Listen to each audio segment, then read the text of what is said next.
विधवा और तांत्रिक साधु का रहस्य।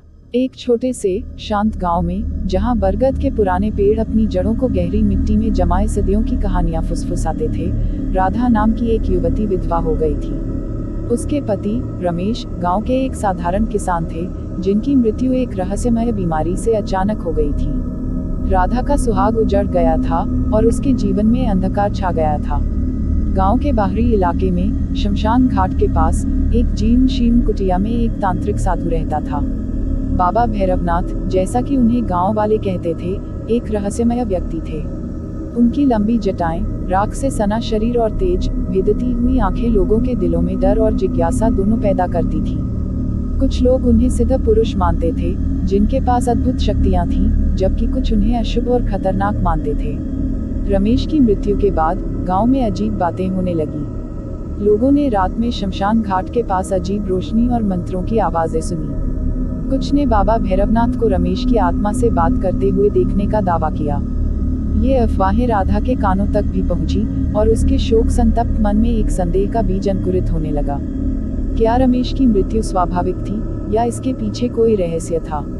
क्या बाबा भैरवनाथ का इससे कोई संबंध था? राधा एक साहसी और दृढ़ निश्चयी महिला थी। अपने पति के अचानक चले जाने के दुख के बावजूद उसने सच्चाई का पता लगाने का फैसला किया। गांव के लोग उसे रोकने की कोशिश करते थे, बाबा भैरवनाथ के क्रोध से डरते थे, लेकिन राधा ने किसी की नहीं सुनी। एक धुंधली सुबह, जब सूरज की किरणें अभी धरती को छू रही थी, राधा हिम्मत करके बाबा भैरवनाथ की कुटिया की ओर चल पड़ी। रास्ते में उसे डर लग रहा था, लेकिन रमेश की याद और सच्चाई जानने की तीव्र इच्छा उसे आगे बढ़ा रही थी। कुटिया के पास पहुंचकर उसने देखा कि बाबा भैरवनाथ एक धुनी के सामने बैठे हैं। उनकी आंखें बंद हैं और होंठ बुदबुदा रहे हैं। आसपास अजीब गंध फैली हुई थी, जड़ी बूटियों और राख की मिली जुली गंध। राधा ने डरते डरते आवाज लगाई, बाबा भैरवनाथ। साधु ने धीरे धीरे अपनी आंखें खोली। उनकी तेज निगाहें राधा पर टिकी, जैसे वह उसके मन की गहराई तक झांक रहे हों। तुम कौन हो, बेटी? और इस वीराने में क्या करने आए हो? बाबा भैरवनाथ की आवाज भारी और गंभीर थी। राधा ने हिम्मत जुटाकर कहा, मैं रमेश की पत्नी हूँ। मेरे पति की मृत्यु को कुछ दिन हुए हैं। बाबा भैरवनाथ की आंखों में एक क्षण के लिए कुछ भाव आया, जिसे राधा समझ नहीं पाई। फिर उन्होंने कहा, हाँ, मुझे पता है। मृत्यु जीवन का अटूट सत्य है, बेटी। जो आया है उसे जाना ही है। लेकिन बाबा, राधा ने कहा, उसकी आवाज में वेदना थी, मुझे लगता है कि उनकी मृत्यु स्वाभाविक नहीं थी। गांव में अजीब बातें हो रही हैं। लोग आपको शमशान में देखते हैं। बाबा भैरवनाथ हंसे, एक गहरी गड़गड़ाहट भरी हंसी। लोग तो कुछ भी कहते हैं, बेटी। उनकी बातों पर ध्यान मत दो। शोक में तुम्हारा मन भ्रमित है। नहीं बाबा, राधा ने दृढ़ता से कहा, मेरा मन भ्रमित नहीं है। मुझे सच्चाई जाननी है। क्या आप मेरे पति की मृत्यु के बारे में कुछ जानते हैं? बाबा भैरवनाथ कुछ देर तक चुप रहे, अपनी घनी दाढ़ी में हाथ फेरते रहे। फिर उन्होंने कहा, मृत्यु के रहस्य को समझना आसान नहीं है, बेटी। यह एक ऐसा द्वार है जिसे पार करने के बाद कोई वापस नहीं आता। राधा निराश हो रही थी। उसे लग रहा था कि बाबा भैरवनाथ उसे टाल रहे हैं, लेकिन उसने हार नहीं मानी। बाबा, उसने फिर कहा, मैंने सुना है कि आपके पास शक्तियां हैं। क्या आप बता सकते हैं कि मेरे पति की मृत्यु कैसे हुई? बाबा भैरवनाथ ने राधा की ओर ध्यान से देखा। उनकी आंखों में अब रहस्य और गंभीरता का मिश्रण था। हाँ बेटी, उन्होंने कहा, मेरे पास कुछ ज्ञान है, कुछ अनुभव है, लेकिन सत्य को जानना हमेशा सुखद नहीं होता। राधा ने दृढ़ता से कहा, मुझे हर कीमत पर सच्चाई जाननी है। बाबा भैरवनाथ ने एक गहरी सांस ली।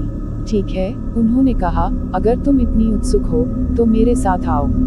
बाबा भैरवनाथ उठे और कुटिया के पीछे की ओर चलने लगे। राधा ने संशय से उन्हें देखा, लेकिन फिर उनका पीछा किया। वे घने पेड़ों के बीच से होते हुए एक छोटी सी गुफा के पास पहुंचे। गुफा का मुहाना पत्थरों और झाड़ियों से ढका हुआ था। बाबा भैरवनाथ ने एक पत्थर हटाया और राधा को अंदर आने का इशारा किया। गुफा के अंदर अंधेरा था, लेकिन धीरे धीरे राधा की आंखें अभ्यस्त हो गईं। उसने देखा कि गुफा के बीच में एक छोटा सा हवन कुंड है, जिसमें राख बिखरी हुई है। दीवारों पर अजीब चित्र और मंत्र खुदे हुए थे। बाबा भैरवनाथ हवन कुंड के पास बैठ गए और राधा को भी बैठने का इशारा किया। फिर उन्होंने अपनी झोली से कुछ जड़ी बूटियां और राख निकाली और उन्हें हवन कुंड में डाल दिया। धुएं का एक पतला बादल उठने लगा जिसमें एक अजीब गंध थी। अब अपनी आंखें बंद करो बेटी, बाबा भैरवनाथ ने कहा। उनकी आवाज धीमी लेकिन शक्तिशाली थी। और अपने पति को याद करो। राधा ने अपनी आंखें बंद कर लीं और रमेश के चेहरे को याद करने लगी। उसकी हंसी, उसकी बातें, सब कुछ उसकी आंखों के सामने तैरने लगा। कुछ देर बाद राधा को ऐसा महसूस हुआ जैसे गुफा में एक ठंडी हवा का झोंका आया हो। धुएं का बादल घूमने लगा और उसमें कुछ आकृतियां बनने लगी। राधा डर गई, लेकिन उसने अपनी आंखें बंद रखी। फिर उसे रमेश की आवाज सुनाई दी, धीमी और दूर से आती हुई। राधा। राधा का दिल तेजी से धड़कने लगा। क्या यह सच था? क्या वह अपने पति की आवाज सुन रही थी? राधा, सावधान रहना। आवाज फिर आई, इस बार थोड़ी तेज। विश्वास मत करना। आवाज अचानक गायब हो गई और धुएं का बादल भी छंट गया। राधा ने धीरे धीरे अपनी आंखें खोली। बाबा भैरवनाथ उसे ध्यान से देख रहे थे। तुमने क्या देखा बेटी? उन्होंने पूछा। राधा का चेहरा पीला पड़ गया था। मैंने रमेश की आवाज सुनी। उसने कहा, सावधान रहना, विश्वास मत करना। बाबा भैरवनाथ ने गहरी सांस ली। तुम्हारे पति की आत्मा अशांत है बेटी। उसे कुछ पता चला था, कुछ ऐसा जो उसकी मृत्यु का कारण बना। क्या? राधा ने पूछा, उसकी आवाज कांप रही थी। क्या पता चला था उसे? बाबा भैरवनाथ ने कुछ देर तक चुप्पी साधे रखी।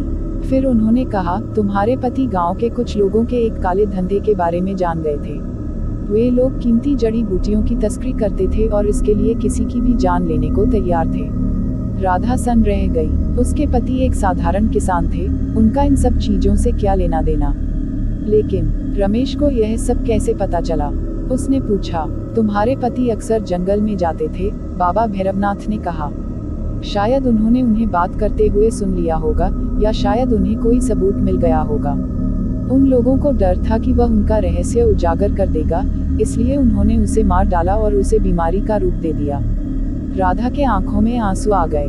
उसे अब समझ में आ रहा था कि रमेश की मृत्यु इतनी रहस्यमय क्यों थी। और आप, बाबा? उसने पूछा। क्या आपको यह सब पहले से पता था? बाबा भैरवनाथ ने उदासी से सिर हिलाया। मुझे कुछ संदेह था, लेकिन मेरे पास कोई ठोस प्रमाण नहीं था। और ये लोग बहुत शक्तिशाली हैं बेटी। उनसे सीधे टकराना खतरनाक हो सकता था। लेकिन अब क्या होगा? राधा ने पूछा। क्या मेरे पति के हत्यारे यूं ही छूट जाएंगे? बाबा भैरवनाथ ने दृढ़ता से कहा, नहीं बेटी, अब सच्चाई सामने आ गई है। तुम्हारे पति की आत्मा को शांति तभी मिलेगी जब उसके हत्यारों को सजा मिलेगी। अगले कुछ दिनों में राधा और बाबा भैरवनाथ ने मिलकर सबूत इकट्ठा करना शुरू कर दिया।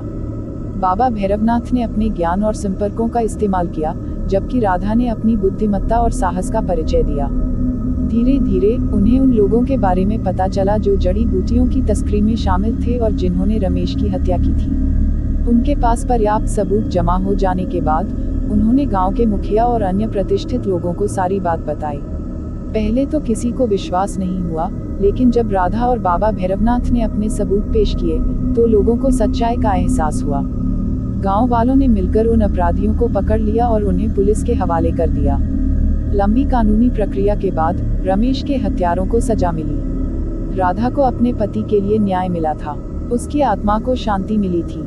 उसने बाबा भैरवनाथ का आभार व्यक्त किया, जिन्होंने मुश्किल समय में उसका साथ दिया था।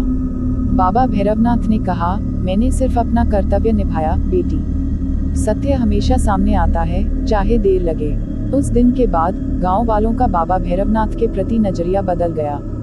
अब वे उन्हें सिर्फ एक रहस्यमय तांत्रिक साधु के रूप में नहीं देखते थे, बल्कि एक ऐसे व्यक्ति के रूप में देखते थे जिन्होंने न्याय दिलाने में मदद की थी। राधा ने अपने पति की यादों के साथ एक नया जीवन शुरू किया। वह जानती थी कि रमेश हमेशा उसके दिल में रहेंगे और उसने सच्चाई की लड़ाई में जीत हासिल करके उन्हें सच्ची श्रद्धांजलि दी थी।